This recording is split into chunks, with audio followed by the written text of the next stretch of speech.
Good evening, Messiah, and welcome to the Presidential Town Hall right here on YBTV. I'm Nolan Hogenboom, and tonight we are sitting down with current Student Body President Matt Jenkins to look back at his year as president.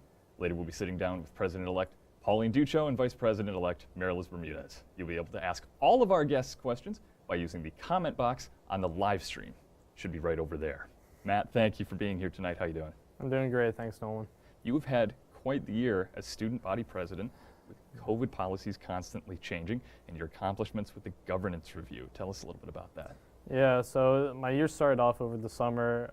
If you remember the SGA Instagram page, that was pretty extensive with its COVID commentary. We had a lot of prizes given away. We had a lot of encouragement for students to get vaccinated. That was all me over the summer. So that was a lot of working with the administration and trying to encourage our students to get vaccinated, trying to get them to ensure that our campus community was safe as we came to the school year. Regarding governance review, there's a lot of different changes. I could talk about those for hours. Things regarding merchandising, down to how there's some things that are even in the works now regarding how we're going to be using our capital purchases, regarding how we're going to be giving out our grant distributions for our student leaders and how they get their financial aid awards.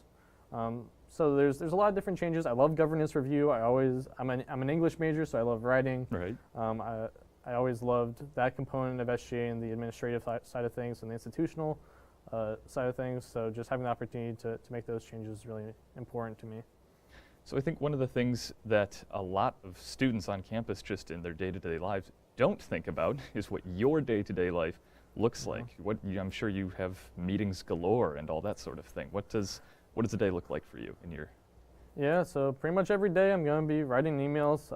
I can always guarantee that I'm waking up with 5 to 10 emails in the morning from different administrators or students asking me questions, trying to get feedback from the student body, trying to answer questions from the administration, trying to be that bridge between the student body and the administration. Sure.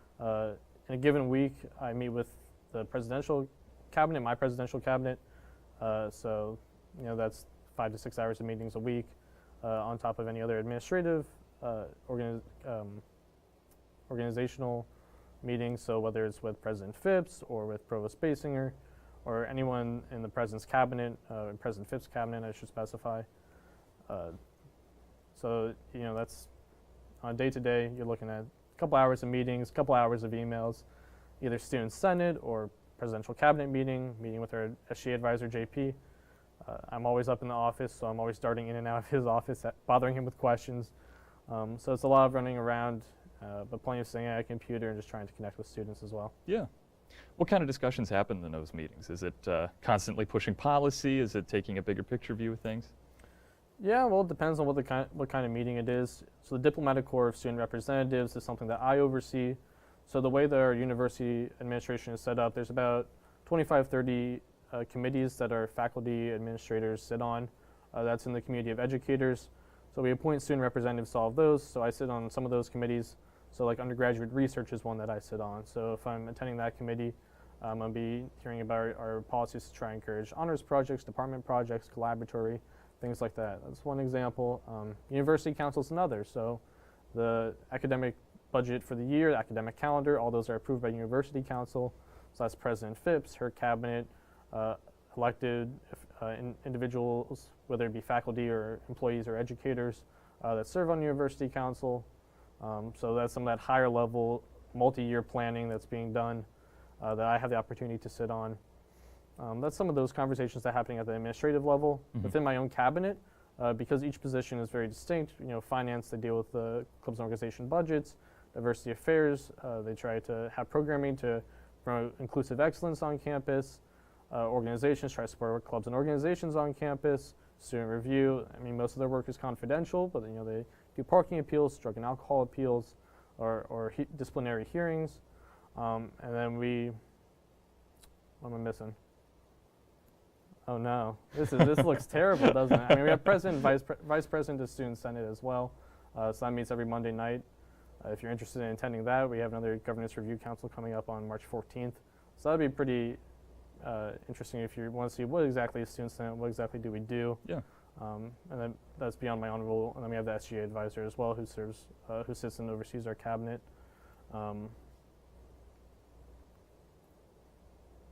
Well, you mentioned governance review. Yes. And earlier you said you could talk about it for hours. Yes. We don't have hours, but let's take a few minutes here. Could you explain a little bit more about what governance reviews are and what purpose they serve? Yeah, so think of the governance manual of SGA as sort of our club, our constitution for the campus administration. It dictates how club finances are given out. It dictates how our recognized chartered and executive organizations run.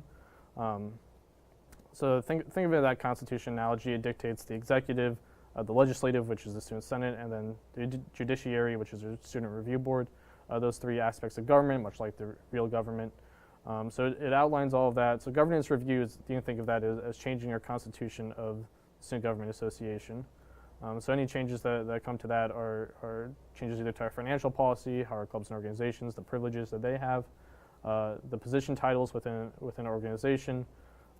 Just last year, IS was dissolved, and we had a new position be created, whose name escaped me, but it's not back to me. It's the VP of Engagement, formerly the VP of Communication. So they have responsibilities of our previous executive secretary, as well as the former IS responsibilities. So that new position that we created in this past year does a lot of the programming that we do with SGA. So you think about Extravaganza or all student games that we had in the fall. Some of those more well-known IS events and this class identity building, that falls under the VP of Engagement, and that's just a new position we created with the governance review in this past year. Sure. So what have you learned about the administration in your time as student body president? Yeah, I think the thing that I've learned the most is that they really care, and they deeply care about our students. Always a plus. Yeah, it is. I mean, just the compassion that I see from them every day as they try to relate to us. I mean, I think that one of the biggest changes they made was the first year orientation groups. Now that different administrators are on the floors of our first year students every year and just making those connections, having President Phipps or Chris Hansen-Kiefer, some of these higher level administrators having the opportunity to meet and engage with students and just having them develop those relationships, that's really shown me just how much they care, how much they want to engage with our students. And I appreciate that, knowing that students have this perspective that somehow they don't care or they're not really thinking about us, it's all about money. But it's not. They care about our personal growth, our spiritual growth, because first and foremost they're Christians, right? They're believers. They're concerned with how we're going to mature as individuals and engage in the church and society of the world today. So since SGA is supposed to be the bridge between the student body and the administration, as evidenced in the logo, how did you advocate for students? Yeah, one of the primary ways I did that, I get a lot of student feedback directly, students emailing me personally, asking questions. So I tried to explain that rationale from the administration. The integrated response team are the ones making the COVID decisions and those policies. Although I'm not part of that team, I do get their rationale, and I try to help students understand, why are the COVID decisions being made that they're made, like the recent one regarding masking as a result of the recent CDC changes that occurred on last Friday. So just trying to explain to students, that's a great example of that, why are these changes happening. And then on the flip side, if their students are particularly passionate about an issue, then just advocating to President Phipps directly, saying, hey, I've had student feedback about this. This is what I want to share with you. Right. And then just having that direct access line and helping her get a perspective of this is what it's really like for our students on campus. I've just been informed that we do have a live question coming in. Ooh, incredible.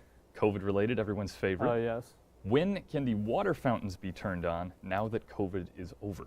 Oh, that is an excellent question that I don't know the answer to. Shoot me an email at sgapresident@messiah.edu, and I will figure that out for you. Fantastic. Yeah. Thank you for your question. Please remember that you can be submitting questions to us in the comments box on the YouTube stream. So, Matt, speaking of COVID, what are some challenges you faced this semester? Oh boy, what challenges haven't we faced? Exactly. I mean, really, it's been trying to just communicate with students, trying to help them reconcile. There have been students who haven't wanted to follow or abide by the COVID policies, and just trying to help students understand, perhaps there's immunocompromised students or students that have immunocompromised family members, and that we're just trying to do the best we can to keep these students safe and their families safe, while still trying to not be as stringent as last year, right? And trying to have some mobility on and off campus, trying to prevent students from from getting COVID. You know, I got COVID over winter break. It was not a pleasant experience. Right. It reminded me of when I had pneumonia, to be honest, and it was terrible. So just trying to prevent students from experiencing the same fate, and trying to help them understand that this is for the best interest of everyone, and helping students that disagree with that reconcile, and just having those one-on-one conversations. I think that's what I've appreciated most about this role, is just having the opportunity to talk with students directly. Yeah. Well, on a more lighter note, what is the most exciting part about your job? Oh, you know, I'm inclined to say governance review, because I love governance, but really it's just the other student leaders, getting to work with so many wonderful students. I get to meet so many incredible people on campus, you know, whether it's in SAB, the Pulse, MCC, our fellow executive organizations that have wonderful leadership teams, getting to serve with all of them, and, you know, being in that office space with them up in the union, it's incredible. But even our chartered clubs and recognized clubs, getting to meet their student leaders, seeing what students are passionate about. You know, being SGA president really does put you in a unique opportunity to engage with so many students and just see the diversity that's on campus and in student interests, and getting to support them and just learn more about people and see their hearts. Sure. That's what I love the most. Taking a look back at the last year, what accomplishment are you most proud of, and why? Yeah, so, you know, if the election wasn't uncontested, if the election was contested, alternatively, what Cody and I were going to run on was this slogan of rekindling community, trying to build the sense of community again. And, you know, that's a project that's not finished yet, and I recognize that. But I think the way that we wanted to do that was through clubs and organizations on campus. Supporting clubs and organizations, you know, one of the things that I recognized, especially last year, you know, we lost our student leadership spring of 2020. Last year was so different, and then coming into this year, we had a new team of student leaders, some of which have never had the opportunity to have a normal year, and we've lost some of this tacit, this learned knowledge that you can't really articulate, or that things that you don't know to share verbally in a leadership position. So clubs and organization leaders may not have been equipped in order to be able to have events and programming to the fullest of their capability at the beginning. And I think we had a really strong education for our clubs and organizations at the beginning of the year, and that we're really able to have some great programming this year compared to last year. Not that the programming wasn't great, but that it was far and fewer in between. So this year I think we've had a really robust clubs and organization programming, and I like to think that the SGA had a part in that this year. Sure. Well, let's talk about Senate. Students don't know a whole lot about Senate, I think, as a whole. I know very little, and if they do know things about Senate, they know that it's a big group of students that meets in the Welcome Center. Could you take us through the Senate process and what actually goes on there? Yeah, so Senate starts off at the beginning of the semester. We recruit senators.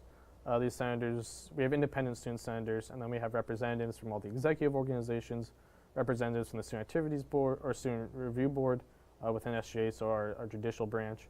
We have representatives from different departments on campus: athletics, admissions, sustainability, as well as our SAGE representative, and as well as all charter clubs that come together for an extended forum. So this extended forum gathers and we distribute the budget. So that those $125 they spend at the beginning of each semester for your student activities fee, that gets distributed among executive organizations, chartered organizations. So then after that Senate, we have our Governance Review Council, so that's where we change our constitution. And then from there we have different opportunities. Mostly it's for primary forums, so that's just executive organizations, our special interest representatives, so admissions, athletics, those groups, as well as the SGA cabinet and our independent senators. So some of that's professional development, meeting with President Phibbs, meeting with Provost Basinger, meeting with Todd Allen, our VP of Diversity Affairs for the university. So just different individuals on campus. That's some of those professional development opportunities for our student senators and those on Student Senate. So those are the opportunities we have throughout Student Senate throughout the year. Student Senate's every week. And depending on what group it is, that's what we're doing. And student senators can write their own resolutions to be presented to those university committees and councils that I talked about earlier that each have different interests. So like if a student senator wanted to write something for their undergraduate research committee, that would come to the committee I serve on.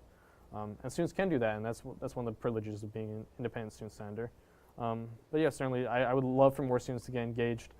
I always talk about students are wanting to recruit more students for Student Senate, but students, it's one of those disconnects that, I want some students to engage, and some students are out there that, don't even know about this opportunity, but would love to join. And it's just how do we bridge that gap Sure. in informing them, and that's one of the most challenging parts of student leadership recruiting. Well, we are here on YBTV with SGA President Matt Jenkins. We're going to take a quick break, but we will have more questions for Matt when we come back. You're watching YBTV's Presidential Town Hall. Don't go away.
You're watching YBTV live on YouTube.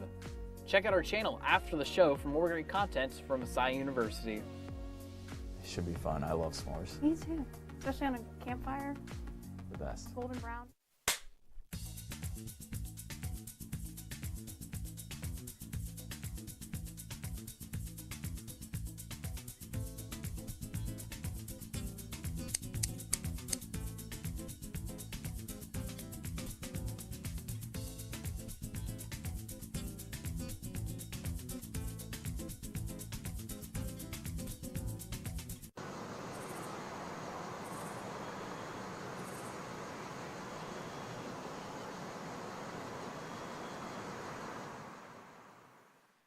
And welcome back to the Presidential Town Hall right here on YBTV. I'm Nolan Hogenboom. We're sitting down with Student Body President Matt Jenkins to look back on his year as president. Matt, we're going to switch gears here a little bit and talk a little more about your leadership personally on campus. All right. Where have you seen the impact of your presidency on campus? I think where I've seen it the most is just with the students I make connections with. I think about when I first joined SGA as a first year, it was really seniors taking the time to invest in me, seniors and juniors, upperclassmen really, that knew me personally and just encouraged me and helped build me spiritually, build me in my confidence to join SGA, get more involved. I think I've tried to carry that on just because of how much of an impact it made on me. So in the younger student leaders on campus, I think, I've had student leaders just say, I can't imagine an SGA president that's not you, which is touching, but also, they have to move on. But just hearing that affirmation of wow, you've done a great job and we really appreciate you, I think that indicates that I've done my job this year of supporting clubs and organizations like I've wanted to, Sure. that they felt like I've been intentional with them, that I've put in the work in order to make their club as vibrant and as successful as they wanted it. And Yeah. I think that's definitely where it radiates with me the most. So shifting to you personally, correct me if I'm wrong, you're graduating with a triple major? That is correct. So, Triple major and SGA president. Good Yeah. grief. What is in store for you after college? yeah, so I will be going to Duke Divinity School to get a Master of Divinity. Oh, fantastic. Yeah, hopefully I will then go on to do my JD at Duke Law as well. That's the end goal. Wow, that's a Yeah. lot. Yeah, it's the hope and dream. Yeah. But we'll see where God takes me. Well, good luck to you. How has this path impacted your life as a whole and relationships, if at all? Oh yeah. Oh, that's a good question. I think that SG has just encouraged me to be involved. You know, that's one of the most important things about college, I think, is that you really need to get engaged with the community. If you're, I can't imagine going through my time at Messiah and not being a part of SG, not being as connected to the student leaders and to the student body as a whole as I am. It feels like that's one of the best parts of college, is just getting that chance to meet new people, to broaden your perspective. I grew up pretty locally in Hershey, and it was a pretty homogenous community. Even though it was racially diverse, the middle upper class background was pretty much universal, and everyone had a similar mindset, similar perspective. So just coming to Messiah and having the opportunity to experience this wide range of perspectives has been the most transformative for me, and SGA has just invited that to grow even further, to broaden my perspective to administration, to individuals that, you know, I've been all around the country, like Kevin Villegas, who was SGA advisor my first 3 years on campus. I just came to hear his life story, living in California and serving in the military. Like, that's just, his life story has just been so impactful to me, and just seeing how expansive people's stories are, and, you know, the lives that God has put before people, and the lives that God has put around me. Just having that perspective is just been incredible. Yeah. What is something that you wanted to do as president but didn't get the chance to?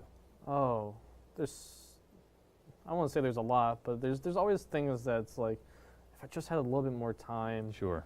SGA website, I think, is a big one. Every year I would come back to it and be like, wow, this is not the best it could be. I always wanted to put more time investing in that. Before I started as English and digital media, and then I picked up philosophy, dropped digital media for biblical and religious studies. That's the story. So before biblical and religious studies, I had this digital media mindset. So, you know, seeing the website as it was, I always wanted to improve it, make it better. I can never fulfill that. Never could create this digital online space, I think, that our clubs and organizations could be found in one particular location. And that's something I really wish I could have done. I really wish that for our prospective students, our first year students on campus, they could have just, you know, come on, scan the QR code, and then seen a list of our 70 plus clubs and organizations on campus. And that's something that I regret. What did it take for you to be an effective leader on campus? Yeah, effective leadership is difficult at times. It's a lot of reconciliation, a lot of mediation. I think my first year in SGA was being on the student review board. My second year was being vice president of student reviews, so serving as the chair for the student review board. So definitely having that mediation training, having the reconciliation mindset coming into any conversation, any discussion, certainly equipped me to be an effective leader. I think that's probably what you need the most to be an effective leader, is to be reconciliation focused. And I think that's true of a leader in general, but particularly a Christian leader. I think that in order to reach this objective of shalom, to restore the godly ideal, you have to be able to reconcile two parties together and bring them closer to the end that God desired, the godly ideal. So just having that mindset, having that training, having that experience is what it takes to be an effective leader. And I thank Doug Wood for that. You know, Doug's the sweetest guy. A lot of people just see him as the email guy, and he's really scary when you get an email from him. But no, he's really nice. So he gave me a book that said called "What's So Amazing About Grace" by Philip Yancey, and just this idea that grace is just so counterintuitive, right? It's something that you don't deserve, and just having that mindset and extending grace towards people, even when you're upset or you're enraged by something, just approaching it with a mindset of grace, approaching it with the goal of reconciliation. That's how you be an effective leader, and you have that humility, you have that understanding, and you embody Christ to the fullest extent. Well, speaking of Doug Wood and you and effective leaders within the administration, we have another live question coming through. Okay. What is your favorite memory with Kim Phipps? What's my favorite memory with Kim Phipps? Oh, every time I go into her office, she'd always just have snacks. And it's like, I'd have a really long day of class, meeting, and then I just come into her office to meet with her, and she'd have like a Nutri-Grain bar and a Coke, and it'd just be like, wow, this is great. And just sitting down and get to talk to her about, you know, because she knows like everything about my personal life, because she remembers that about everybody, because that's just who she is. Right. So just sitting down, she's like, well, how's your girlfriend? How are your parents? And it's like, you know, this is what I need. This is this restoration. Mm-hmm. It was a good snack and a good conversation, and that's just how it was every time, or how it is. So it's like every meeting with President Phipps is a new favorite memory because of that. What makes an effective leader? Snacks. Yeah, that's true. SGA office tries to stay equipped on snacks, so come upstairs. Thank you very much for that live question. I'd like to remind you all once again that you can continue to leave those in the comment box on our YouTube page. We're here live with Matt Jenkins on YBTV. Matt, what do you think the Messiah administration could improve on? Ooh, I think that they do a great job, and I'm thankful for their leadership. I do think that an area that could be improved upon perhaps is understanding perhaps the holistic aspect of student communication. So, you know, sometimes an administrator will meet with the student, and then that student will meet with another administrator, and the student will meet with another administrator, and there's sometimes not that communication between them because the student doesn't articulate to the administrator, hey, I met with other people, and then everyone's playing this game of catch up. So I think that there could be perhaps a better level of communication in that regard. And then administrators following up. It's not just one administrator following up to this one student, but all three administrators that the student met with all following up together, and just taking that time to be intentional. You know, in some part they have to delegate, right, because they're so busy. But also, I know that they care about students greatly, so I know that, you know, with that expression and with that encouragement, they'd be willing to do that. What would you like to see SGA working toward in the future? Yeah, that's great. I think SGA can do a better job with working towards inclusive excellence. I mean, that's a continual struggle on campus, especially this year with reconciliations. It's been difficult. You know, it's weighed heavily on my heart. You know, with the Yik conversations and students' expressions on chapel in the past month, that's been difficult. I just think SGA could do better with trying to promote inclusive excellence prior to those conversations erupting. So that way it's not happening on Yik Yak. You know, my problem isn't that students express their mindset. It's that they're expressing anonymously, and that we're not having those proactive conversations. Sure. You know, I disagree with what's said on Yik Yak, right? I don't want to not articulate that. But if we're going to have those conversations and say, well, why do you feel that way? If we're going to have those conversations and change student mindsets, we need to have them in person. We need to have that face-to-face dialogue. So I think that SGA just needs to work on facilitating a space, facilitating those opportunities for dialogue to occur for students who may not have that diverse perspective, who may not have the experiences to capture all of what our students of color on campus are feeling, or even or any underrepresented population on campus. Just taking the initiative to create those spaces and facilitating that conversation is something I'd like to see SGA pursue in the future. We will have your successors, President-elect Pauline Ducho and Vice President-elect Marilis Bermudez, on next. What is one piece of advice that you would offer to them? Take time with students. You know, you can send as many emails as you want, meet with as many people as you want in the administration, but ultimately, there'll always be more that you could have done, that you'll feel like that. But what matters is the relationships you build, the people you encourage, the people you build up. Ultimately, we're here to become better versions of ourselves. You know, we think about that in an educational sense, but being a Messiah in particular, we're here to build our faith, we're here to build our character. So building and investing in those other student leaders, investing in other students on campus, encouraging them to take initiative, to become leaders themselves, just taking that time to help people mature and grow is what will make a lifetime of change, literally. SGA President Matt Jenkins. Matt, thank you so much for coming on YBTV. We wish you the best of luck in your future endeavors, and thank you very much for your service to campus. Thank you, Nolan. Up next, we'll sit down with President-elect Pauline Ducho and Vice President-elect Marilis Bermudez.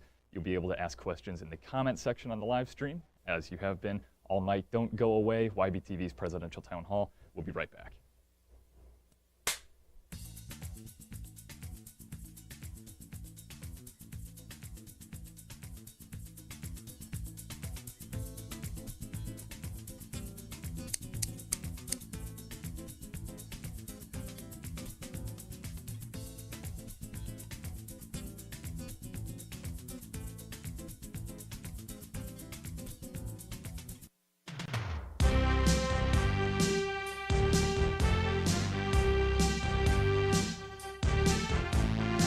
Welcome to a YBTV news break. I'm PJ Rydell. Messiah is sitting at 288 cumulative positive cases since December 30th. Messiah announced on Sunday night that effective today, February 28th at 8 a.m., masking would become optional for all indoor facilities. This is in accordance with the CDC's guidelines for communities with low to medium COVID transmission, such as Cumberland County. The new guidelines mandate wearing a mask indoors only in high transmission counties. Visit the CDC's website for more information. Turning now to the world of sports, yesterday, Messiah's women's basketball team added another trophy to the case. The Falcons defeated Widener University 69-55 in the MAC Commonwealth Championship game, earning the team's 6th consecutive conference title. Avenging a loss to Widener in the regular season finale, the Falcons outplayed Widener on both sides of the ball, thanks in part to tournament MVP Leah Springer. Springer finished the day with a tremendous stat line of 22 points, 12 rebounds, and 7 blocks, and Reese Harden continued her strong play for the Falcons with 15 points. With a 23-3 overall record, the Falcons have punched their ticket to the NCAA tournament as the number 13 seed. For round 1, they'll travel to Ithaca, New York to take on Springfield College on Friday. Congratulations to Messiah's women's basketball team and good luck in the big dance. Spring break starts this weekend and the weather looks promising. Here's Paul Callender with this week's Falcon forecast. Thanks, PJ. I'm Paul Callender here to bring you this week's Falcon forecast. Right now here in Grantham, we're seeing mostly clear skies with a temperature of 34 degrees and expect some more partly cloudy days like this coming up this week with a variety of temperatures. Expect some frigid weather in the morning, but once the sun comes out in the afternoons, it'll be much more bearable.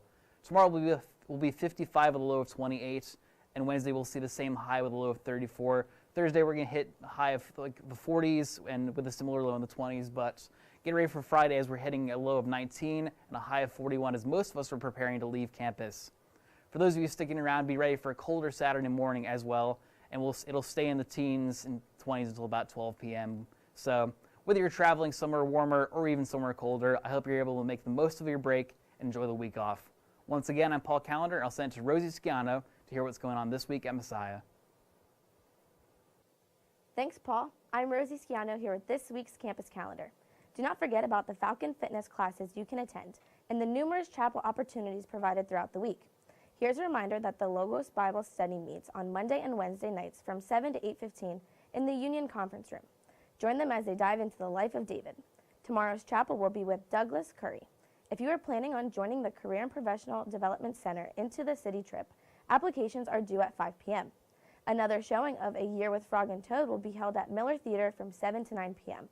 There will also be a hymn singing at 7 p.m. in Palmer Hall. The Men's Ministry Life Group will be meeting at the Loft from 8 to 9 p.m. The SAB is hosting a Grey's Anatomy Trivia Night at the Union. This event will begin at 8 p.m. You can join them in person or virtually, and prizes will be handed out to the top 3 winners. At 9:30 p.m., the Student Ministries will be hosting Altar.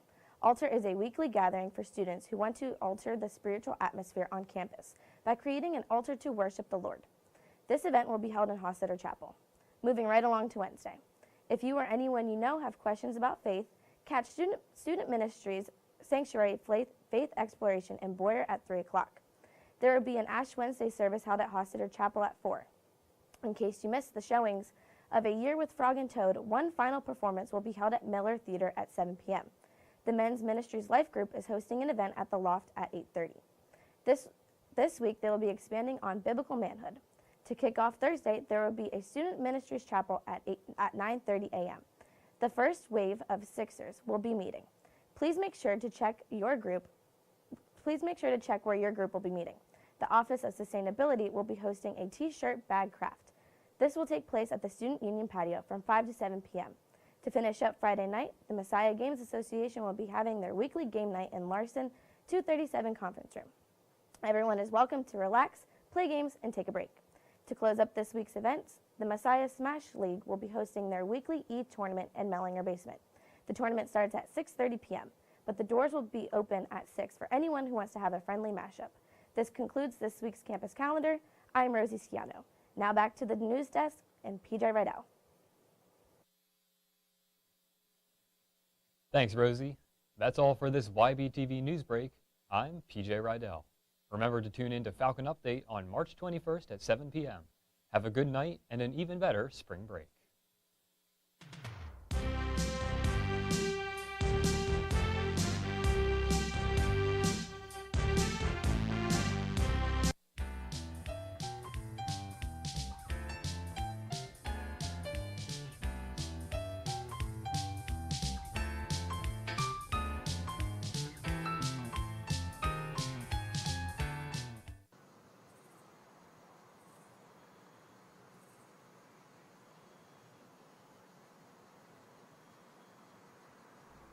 Welcome back to the Presidential Town Hall live on YBTV. I'm your host, Nolan Hogenboom. We just sat down with SGA President Matt Jenkins to look back on his year as student body president. Now we're going to look ahead to the future and what newly elected Pauline Ducho and Mireles Bermudez will be doing with their administration. Remember, you can ask your questions in the comment section on the live stream. Pauline, Mireles, congratulations on your win. How are you guys doing tonight? Thank you very much. Doing very well. Thanks for having us on. Yeah. It's cool to finally see this spot on campus and join in. So We have fun here on Monday nights while you guys have fun in Senate. We'll get right into it. What is the dynamic between you guys like? How do you expect to work together in your administration? do you Do want you want to? me to go first? Okay.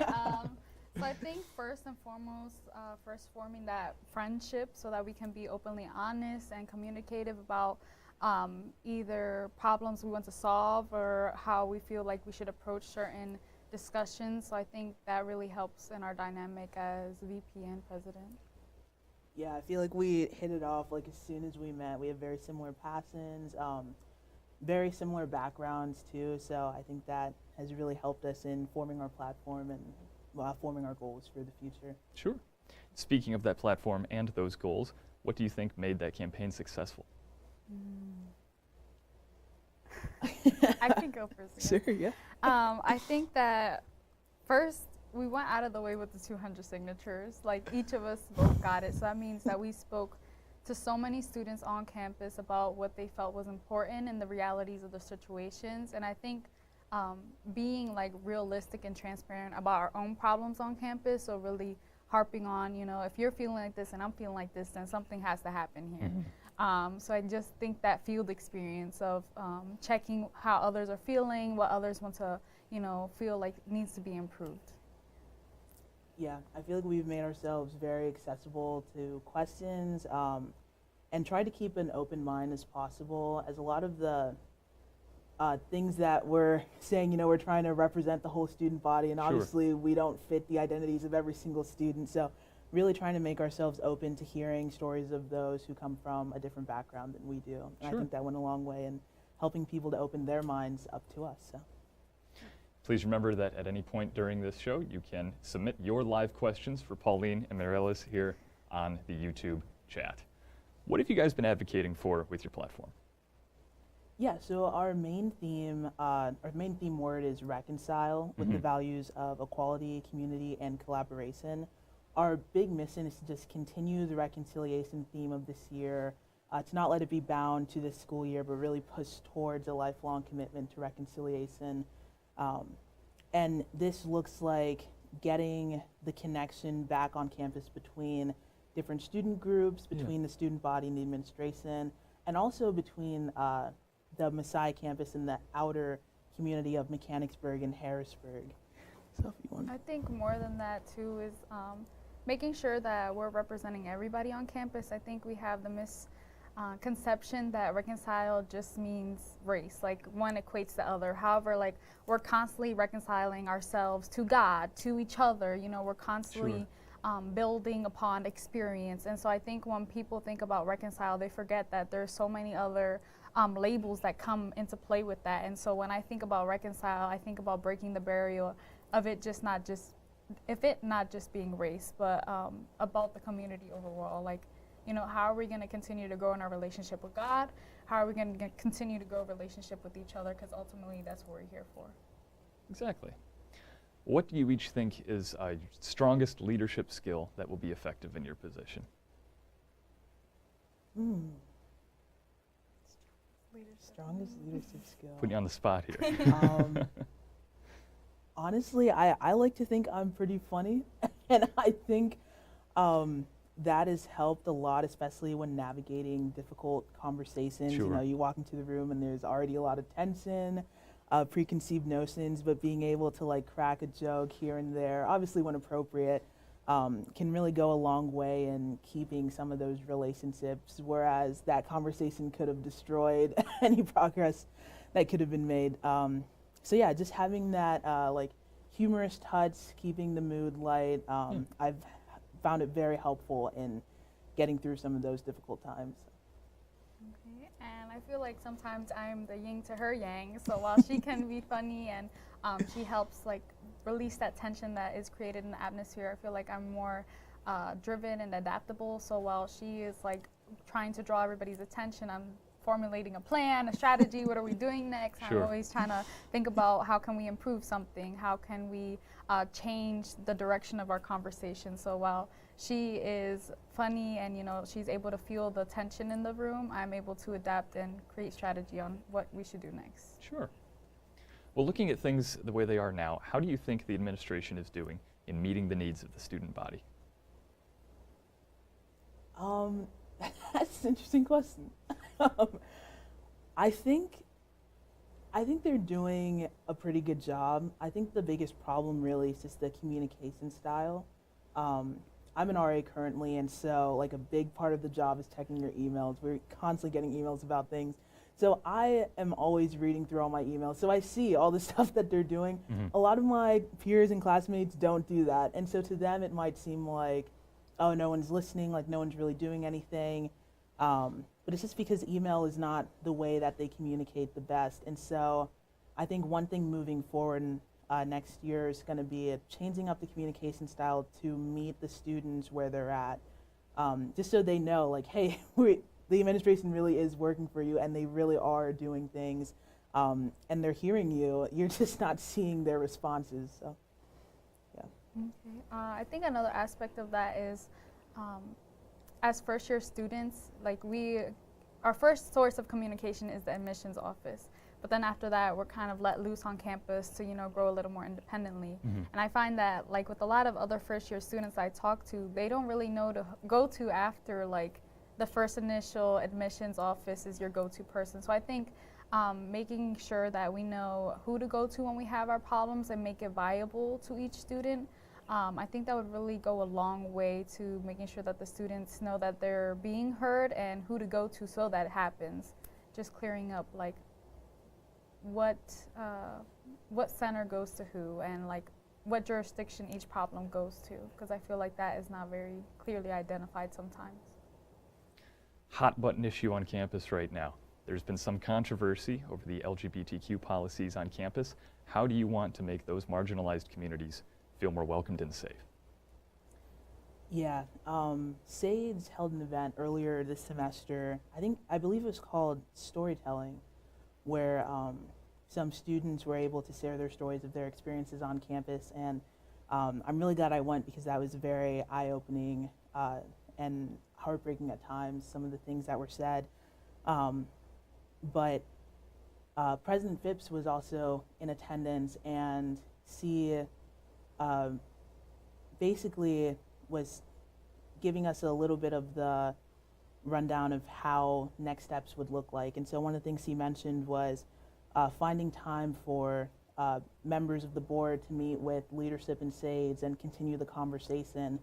And so I feel like from a policy standpoint, all of the steps that could be taken towards that route are already being taken.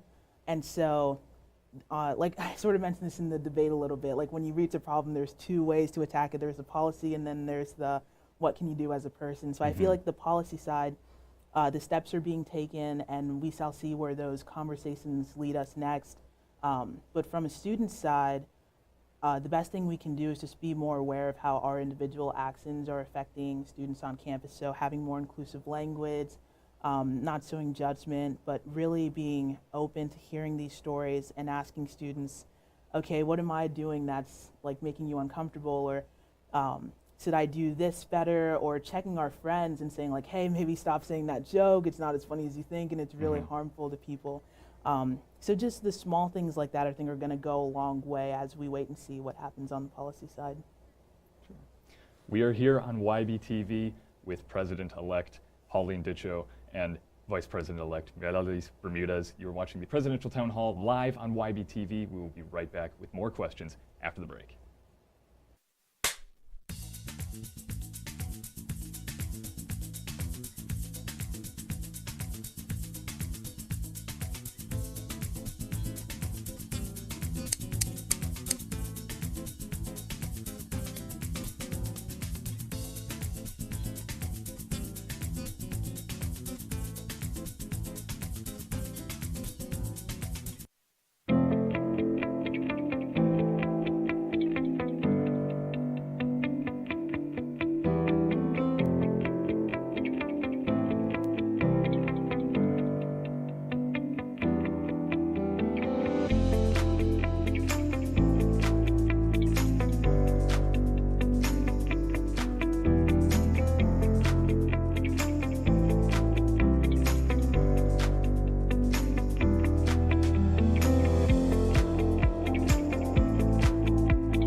You're watching YBTV live on YouTube. Check out our channel after the show for more great content from Messiah University. It should be fun. I love s'mores. Me too, especially on a campfire, The best. golden brown. You're watching YBTV. You are, in fact, watching YBTV. Welcome back to our Presidential Town Hall. I'm Nolan Hogenboom. We are sitting down with the newly elected Pauline and Melaliz to hear more about their platform. Let's jump right back in. We got a live question here for you guys from our YouTube chat. Okay. Please remember that you can constantly be submitting those via the chat box on the right. What made you decide to run for president and vice president? Okay, so I think the biggest part of this was actually Pauline reaching out to communicate this.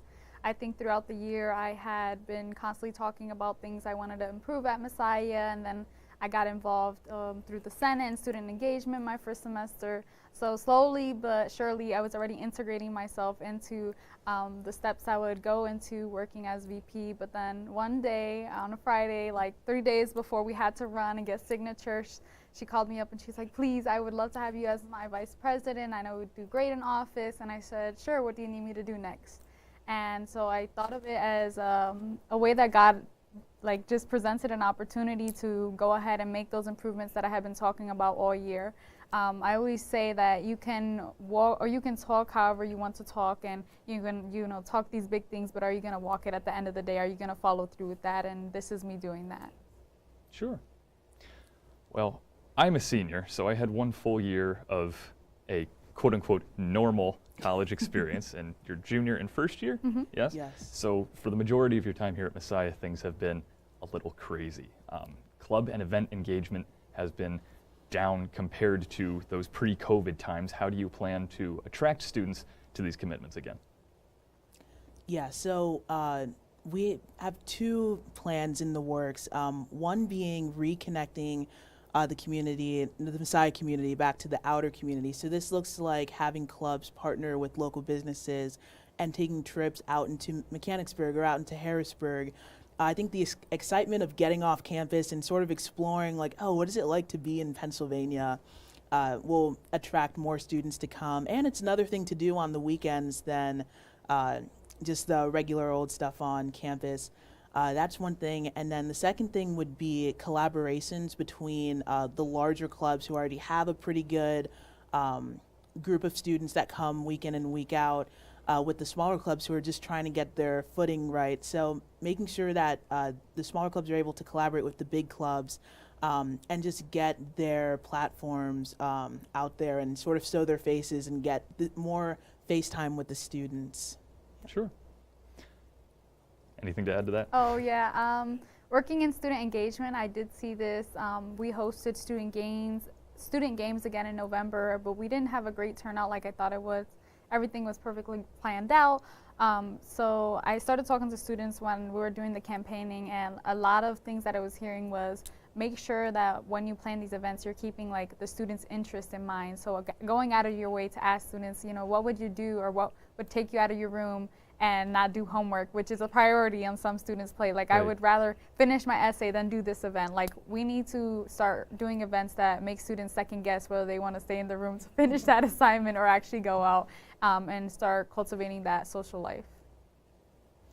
Well, club funding has been a topic of conversation through this whole electoral process from every campaign. Let's hear a question from a student now. Mm-hmm. I'm Caleb, and I was curious about the roles of the monetary spending that would be allocated to SGA and SAB, and how you plan on maybe redistributing them or changing the percentage that is taken out of the total activity fee budget for those clubs.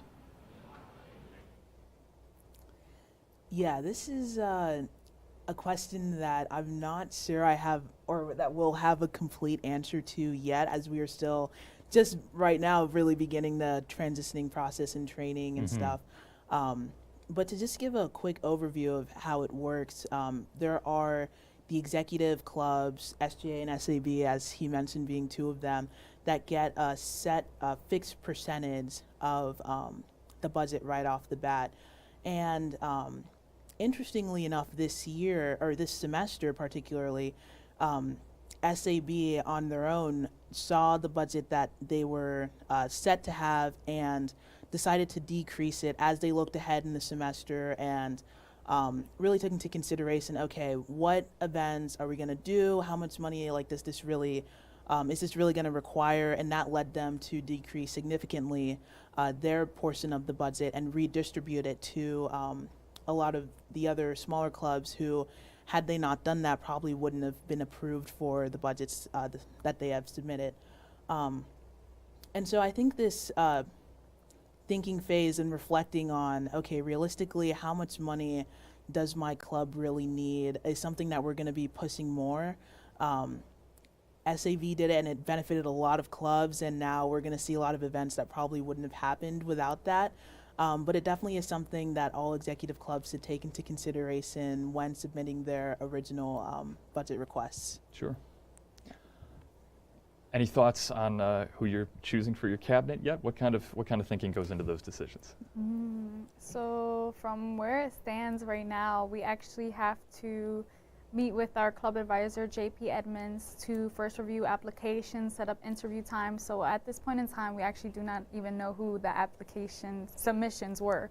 However, being on the Senate myself and meeting the cabinet members that are currently on, I think we are looking for people that are willing to go out of their way to serve the greater Messiah community and go above and beyond to make sure that the students' needs are being met.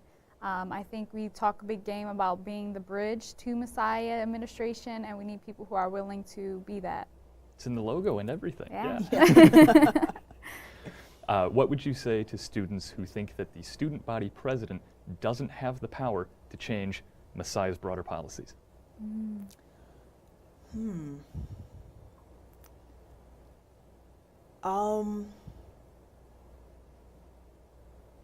I would say to some extent that's true.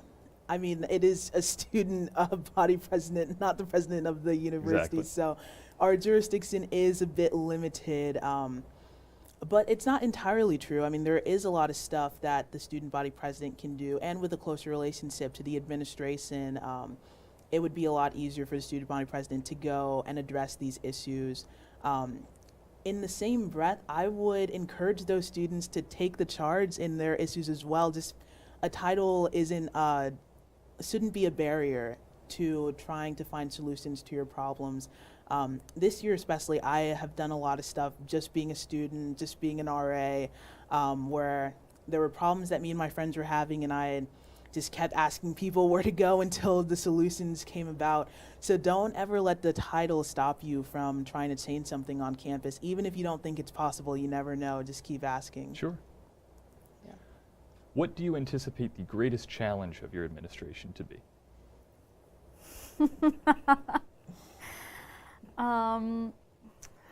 Okay. I think that people, let's reword this. We all have lived experiences on campus, Sure. and I can't make you see my side of what I've lived, and I can't be forced to see in your life and how you've lived. However, I think that we can all keep open minds, especially on a Christian campus, and I think trying to cultivate that open-mindedness on campus while we come about talking about harder topics like race, inequality, and so many other things that are happening right now. I think pushing for that open-mindedness on a Christian campus is sometimes difficult to admit, and sometimes it's hard to sit down and hear some true hard facts, and some people are going to feel uncomfortable. And I think that we have to sit in that uncomfortableness to grow and develop as a community. But even to get to that position in life, we have to first address that fact that you are being closed-minded and you don't want to look at my perspective or community's perspective. And I think even just getting to a standpoint where people are listening is going to be hard. And that's the reconciliation that you guys ran on. Yeah. Yes. How would you like the student body to reach you with their questions or concerns? Oh.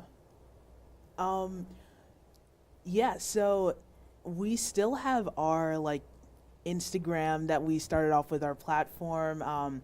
We're still trying to figure out exactly what to do with that as we have amassed a pretty decent following. And Sure. it'd be a little sad to see that go away. So we're actually thinking about transitioning that into a DM us with questions, or we'll continue to post things on our story, like those little question boxes, so things like that.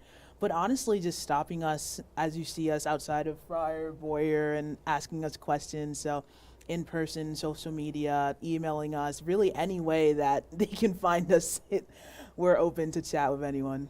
Sure. Well, Pauline, Mirados, thank you both for sitting down with us. Congratulations on your win. And you have been watching YBTV. Thank you for watching the Presidential Town Hall here with our former president, still the current president, outgoing President Matt Jenkins, and President-elect and Vice President-elect Pauline Ditcho and Miradas Bermudez. On behalf of all of us here at YBTV, have a wonderful night.